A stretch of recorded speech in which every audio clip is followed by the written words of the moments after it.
우리 열왕기상 18장 1절에서 6절까지 말씀 찾으신 줄 알고 저와 함께 우리 교도하시겠습니다. 많은 날이 지나고 제3년에 여호와의 말씀이 엘리야에게 임하여 이르시되 너는 가서 아합에게 보이라. 내가 비를 지면에 내리리라.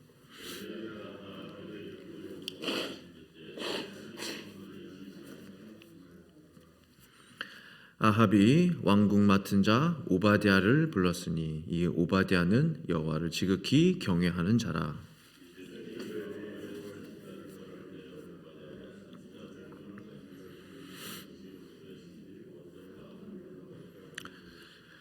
아합이 오바댜에게 이르되 이 땅의 모든 물 근원과 모든 내로 가자. 혹시 꼴을 얻으리라. 그리하면 말과 노새를 살리리니 짐승을 다 잃지 않게 되리라 하고 같이 있습니다. 두 사람이 두루 다닐 땅을 나누어 아합은 홀로 이 길로 가고 오바댜는 홀로 저 길로 가니라. 아멘. 저는 지난 월요일부터 금요일까지 독일 프랑크푸르트 한마음교회 3040 목회자 세미나 잘 다녀왔습니다. 세미나 기간 중간에 어느 집사님께 물어봤어요. 집사님, 우리 한마음교회가 이렇게 부흥하고 성장해 왔는데 그분은 그 교회 한 13년 정도 다녀오셨더라고요. 그 비결이 뭐라고 생각하세요? 개인적인 질문이죠. 하시는 말씀이 새벽 기도라고 말씀을 하시는 거예요. 그래서 그러시냐고. 그 새벽 기도가 정말 은혜가 많았대요. 그래서 그 소문이 나서 사람들이 이렇게 오면서 은혜 받고 또 은혜 받으면 내가 있어야 할 곳이구나 하고 또 정착하게 되고 또 과거에 신앙을 잃어버렸던 분들도 다시 교회로 오시면서 믿음의 뿌리를 내게 되고 새벽 기도가 너무나 좋았다. 자신은 다시 그때로 돌아가고 싶다는 거예요. 지금도 좋은데 다시 돌아가고 싶다. 교회에서 변화와 그 성장의 요건에서 빠질 수 없는 게 기도겠죠. 특히 간절한 기도, 성령 안에서 하는 기도, 한 마음으로 하나님 앞에 부르짖는 기도, 바로 교회의 변화와 성장의 중요한 요건이 될 것입니다. 그런 의미로 볼 때 오늘 기도의 자리에 나오신 우리 성도 여러분 환영하고 축복합니다.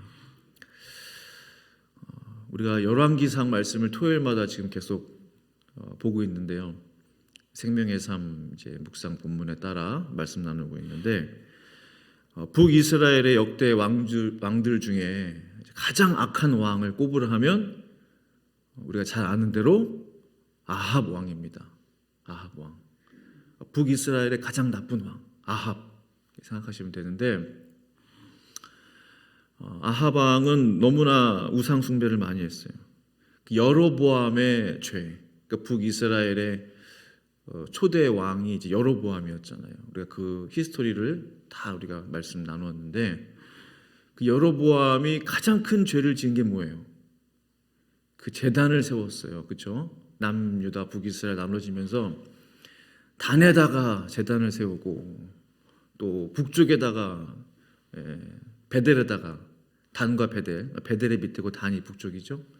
그래서 금송아지를 만들어 놓고 이게 이제 이 금송아지가 우리를 이집트에서 구원해낸 신이다. 그러니까 우상 숭배를 하도록 만들지 않았습니까? 근데 이 아합은요, 이 여로보암의 죄, 이 여로보암의 이 우상 숭배 이거를 가볍게 여겼어요. 이거 뭐 우상 숭배를 하려면 제대로 해야지. 이거 뭐 이 정도 해서 되겠나? 오히려 가볍게 여겼다고 성경은 기록하고 있어요. 심지어 이제 시돈 왕 엣바알이라는 사람이 있는데 엣바알 이름도 벌써 바알이 들어가잖아요. 바알의 사람, 바알과 함께하는 사람의 그 뜻이 있어요. 엣바알. 그 엣바알이라는 시돈 땅의 그 왕의 그 딸 아내로 삼게 됩니다. 그 사람이 유명한 이세벨이죠. 이세벨. 그 바알 신전을 예루살렘 그 북이스라엘 땅 사마리아에 세우게 돼요. 그러니까 북이스라엘 수도격이 이제 사마리아가 되는 거죠. 남유다는 이제 예루살렘이고, 사마리아 땅에 바알 신전을 세우게 되고, 금송아지는 여전히 있고요. 그러니까 우상 숭배를 너무나 많이 했어요. 그러니까 이러한 영적인 암흑기 속에 아합 왕이 북이스라엘을 다스리고 있었습니다. 이러한 혼탁한 영적 암흑기 속에서도 하나님께서는 말씀하신다라는 것을 알게 돼요. 하나님의 종들에게는 말씀하시는 하나님. 오늘 본문 1절에 많은 날이 지나고 제3년에 여호와의 말씀이 엘리야에게 임하여 이르시되 너는 가서 아합에게 보이라. 내가 비를 지면에 내리리라. 그 1절 초반에 많은 날이 지나고, 하나님께서 북이스라엘을 심판하시고 사마리아 땅에 완전히 비를 멈추신 거예요. 기근을 허락하신 거예요. 그 많은 날들 속에 얼마나 많은 이야기들이 있겠습니까? 그 고통의 기다림이 있었겠죠. 인내가 필요했겠죠. 여러 사람들이 고통 속에 죽어나갔겠죠. 굶주림을 당했겠죠. 병들었겠죠. 그 가운데 하나님의 말씀이 엘리야에게 임했다. 그러니까 기근 속에서도 하나님의 말씀은 하나님의 사람들에게 임하는 것이죠. 아무리 힘들지라도, 아무리 세상이 혼탁할지라도, 죄가 넘쳐날지라도, 우상 숭배가 전 나라에 만연할지라도 하나님의 말씀은 하나님의 사람들에게, 깨어있는 하나님의 사람들에게 임하는 것입니다. 바로 그 사람이 엘리야였어요. 하나님 앞에서 깨어 있어야 하는 이유는 이것 때문이죠. 하나님의 말씀을 우리가 기다리고 있기 때문에. 상황은 이렇지만, 나의 형편은 이렇지만, 여전히 변한 것 없지만, 그러나 하나님은 여전히 말씀하시는 하나님.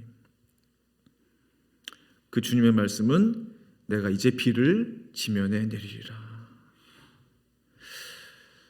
엘리야와 함께 깨어 있었던 또 다른 사람이 있었어요. 바로 오바댜입니다. 그 오바댜서를 기록한 그 오바댜 선지자 외에 다른 오바댜입니다. 아합 왕궁의 신하, 국내 대신 혹은 총리급 그 사람의 이름이 오바댜였습니다. 3절 보니까 이 오바댜는 여호와를 지극히 경외하는 자라 했습니다. 그러니까 아합은 가장 악한 왕이라고 그랬잖아요. 아합. 그리고 이세벨은 아합보다 더한 것 같아요. 제가 볼 때. 앞장선 행동대장 같은 격이 이세벨이 아니었을까요? 아합은 그 이세벨 뒤에 숨어가지고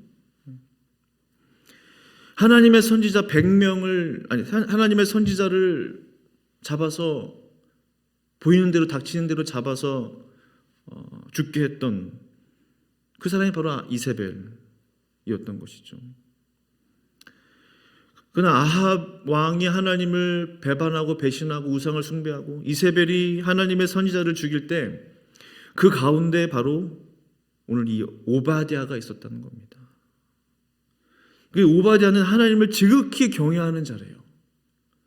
극과 극이에요. 하나님을 지극히 멸시하고 무시하고 하나님을 버렸던 아합 왕이 있는가 하면 그 같은 궁 안에 하나님을 지극히 경외하는 자라 오바댜가 있었어요. 같은 궁궐 안에, 같은 집 안에, 같은 공간 안에, 같은 공동체 안에, 심지어 같은 가정 안에 있을 수 있다는 거죠. 그렇지 않습니까? 여러 간증들을 들어보면은 신앙을 지키기 위해 몸부림치는 자녀가 있고, 교회 나가는 것을 극구 반대하고 핍박하고 성경책을 찢고 그러한 부모들이 있고, 그런 간증들이 있잖아요. 결국 하나님께로 돌아오게 되는 그런 이야기들. 이 궁궐 안에, 이 궁 안에 가장 악한 왕과 가장 하나님을 경외하는 사람이 같이 있었다라는 것입니다. 이 오바댜는 하나님을 지극히 경외했기 때문에, 그러니까 왕비가 지금 하나님의 선지자들을 죽일 때 이 오바댜는 100명의 하나님의 선지자들을 구원해낸 거예요. 와, 이게 얼마나 숨막히는 작전입니까? 100명이라는 숫자는 적은 수가 아니잖아요. 기근이 심했던 때예요. 비가 내리지 않아요. 먹을 게 귀해요. 음식이 귀해요. 마실 물이 없어요. 근데 오바댜는 하나님의 선지자 100명을 구했다는 거예요. 먹을 것을 갖다 주었어요. 아무도 모르게 비밀리에 이 일들이 진행된 거예요.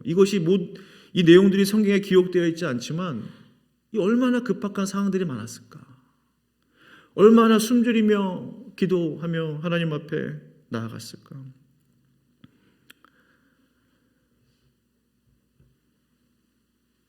또 중요한 게 있죠. 그런데 이 아합과 이세벨이 이 오바댜를 인정했다는 것입니다. 이 악한 왕, 하나님의 종 오바댜를 그의 신하로 두었어요. 그의 삶이 어떠했겠습니까? 세상으로부터 인정받은 것이죠. 하나님을 믿지 않는 우상 숭배자로부터 인정받은 것입니다. 그러니까 보통 믿음이 아닌 사람이 오바댜였습니다. 아합 왕이 오바댜를 부르게 되죠. 중요한 일을 그와 함께 하기 위함입니다. 5절에 보니까 아합이 오바댜에게 이르되 이 땅의 모든 물 근원과 모든 내로 가자. 혹시 꼴을 얻으리라. 여기까지는 좋습니다. 이제 좀 왕이 직접 나서는구나. 백성들에게 마실 물을 좀 주기 위해서. 근데 그 다음이 완전히 반전이에요. 그리하면 말과 노새를 살리리니 짐승을 다 잃지 않게 되리라. 지금 왕이라는 사람이 백성들이 지금 먹을 것이 없고 마실 물이 없어서 지금 가난에 기근에 허덕이고 있는데 오바댜 신하를 불러가지고 믿을 사람이 이 사람밖에 없었나 봐요. 나와 함께 물의 근원을 찾으러 가자. 혹시 꼴을 얻을 수 있지 않겠느냐. 백성들에게 신하들에게 먹을 것을 마실 물을 주려고 하는 줄 알았는데 그게 아닌 거예요. 그리하면 말과 노새를 살리리니 내 짐승을 살려야 된다 이거죠. 얼마나 큰 문제가 있습니까? 이 왕 마음 가운데. 사람을 살리고 백성을 살려야 되는데 거기에 관심이 없는 거예요. 사람 목숨에 관심이 없는 거예요. 엉뚱한 데 지금 마음이 빼앗겨져 버린 거죠. 그러나 오바댜는 왕의 명령에 그대로 순종합니다. 그리고 6절에 두 사람이 두루 다닐 땅을 나누어 아합은 홀로 이 길로 가고 오바댜는 홀로 저 길로 가니라. 두 사람이 출발은 같이 했습니다. 저는 이 말씀을 보면서 아합은 홀로 저 길로 가고 오바댜는 홀로 또 저 길로 가고 서로 각자 가는 길이 달랐다는 거죠. 이걸 보면서 아합이 가는 길은 어떤 길일까? 멸망과 죽음의 길이죠. 어리석은 길이죠. 그가 왕으로 북이스라엘을 다스릴 때부터 처음부터 지금까지 그가 모든 일들이 행동들이 말들이 죽음의 길, 멸망의 길, 어리석은 길이었어요. 백성들을 사지로 내모는 길이었어요. 근데 지금 이 물을 구하러 가는 이 출발 선상에 서 있는 이 아합 왕 여전히 어리석은 행동을 하고 있는 거예요. 그러나 오바댜의 길은 어떤 길입니까? 하나님 말씀에 순종하는 길, 하나님을 경외했던 사람, 지극히 경외하기 힘든 그 상황 속에서 조금이라도 믿음을 드러내기가 힘든 상황이잖아요. 조금이라도 하나님 얘기했다가는 당장 궁궐에 쫓겨날 수도 있는데, 그러나 오바댜는 지극히 하나님을 경외했대요. 하나님의 말씀에 순종하는 그런 사람이었습니다. 우리 모두는 아합의 길이 아니라 이세벨의 길이 아니라 엘리야의 길, 오바댜의 길을 걸어야 할 줄로 믿습니다. 하나님을 경외하는 사람에게 반드시 하나님 말씀하시고 3년 6개월 동안 기근이 끝난 다음에 하나님의 비를 허락해 주시잖아요. 기근의 때, 인내의 때, 우리의 모든 인생 가운데 있습니다. 가뭄의 때가 다 있어요. 그러나 하나님은 인자하신 하나님, 긍휼이 많으신 하나님, 자신의 백성들에게 채찍질하고 벌을 내리실지라도, 심판하실지라도 그 심판을 영원토록 내리는 분이 아니시라는 거예요. 그 심판이 끝나면, 벌이 끝나면, 그 기간이 끝나면 반드시 하나님의 단비를 내려주시는, 은혜를 내려주시는, 회복시켜주시는 그런 하나님, 우리 하나님인 줄로 믿습니다. 그 하나님의 말씀을 우리가 기다리기 위해서 오늘 엘리야처럼 깨어있을 수 있기를 원합니다. 오바댜처럼 하나님을 지극히 경외할 수 있기를 원합니다. 그 은혜가 저와 성도님들의 삶 가운데 있기를 간절히 축원합니다. 기도하시겠습니다. 하나님 아버지, 북이스라엘의 역사는 참으로 영적 암흑기의 역사였습니다. 끊임없이 하나님을 버리고 배신하고 우상 숭배를 일삼았던 그러한 백성들과 왕들의 삶이었습니다. 그러나 하나님의 사람에게는 하나님의 말씀이 들려졌고 그 속에서도 하나님의 종들이 있었음을 봅니다. 한 사람 한 사람을 통해서 하나님 역사를 이루시는 그 하나님, 엘리야를 통하여 또한 가장 악한 왕 아합을 섬겼던 오바댜를 통해서 하나님의 일들은 이루고 계십니다. 하나님의 역사는 계속적으로 진행되고 있습니다.